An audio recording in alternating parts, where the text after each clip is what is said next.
کتنا آپ نے انٹروڈیوس کیا، پروموٹ کیا، کتنا آپ نے یوتھ کے لیے انکیوبیٹرز لگائے. دنیا آج کس طرف جا رہی ہے، کتنا آپ نے آئی ٹی سینٹرز بنائے.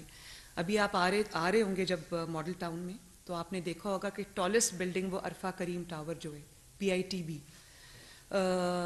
وہ شہباز شریف صاحب نے شروع کیا اور وہ بڑا سکسیسفلی آج بھی چل رہا ہے.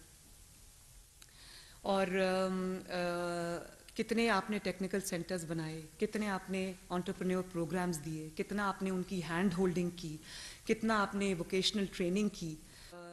کتنے آپ نے ٹیکنیکل سینٹرز بنائے، کتنے آپ نے انٹرپرینیور پروگرامز دیے، کتنا آپ نے ان کی ہینڈ ہولڈنگ کی، کتنا آپ نے ووکیشنل ٹریننگ کی، کتنا آپ نے یوتھ پروگرامز جو ہے وہ انٹروڈیوس کرائے. PMLN جب 2013 میں آئی تھی تو نواز شریف صاحب نے، اور اس سے پہلے شہباز شریف صاحب نے بھی پنجاب کے اندر لیپ ٹاپس دیے یوتھ کو، اسکالرشپس دیے. اور صرف پاکستان کی یونیورسٹیز اور کالجز میں اسکالرشپس نہیں دیے، انٹرنیشنل جو یونیورسٹیز ہیں وہاں پر باہر کے ملکوں میں بھی بچوں کو اسکالرشپس ملے، جو اور آسان قسطوں پر انٹرسٹ فری لونز لوگوں کو دیے. اور میں اس وقت یوتھ پروگرام میں چلا رہی تھی.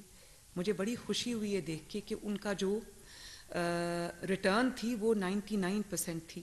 لوگوں نے وہ لونز لیے، انہوں نے اس کو استعمال کیا، اپنے چھوٹے چھوٹے کاروبار شروع کیے، اور اس کے بعد وہ ریٹرن بھی کیے لون. 99% جو ہے وہ اس کا پرسنٹیج تھی، وہ واپس بھی کرنے شروع کر دیے انہوں نے.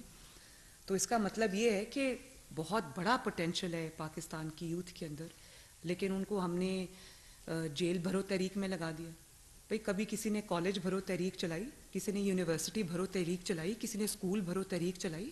آپ ان کو کہہ رہے ہو کہ جیلیں بھرو. اور جیلیں بھی جو آپ کے اپنے بچے ہیں وہ انگلینڈ میں آرام سے بیٹھ کے جو ہے وہ اچھی ایجوکیشن بھی حاصل کر رہے ہیں، لوگوں کے بچوں کو آپ کہتے ہیں کہ آ کے یہاں پہ جیلیں بھرو.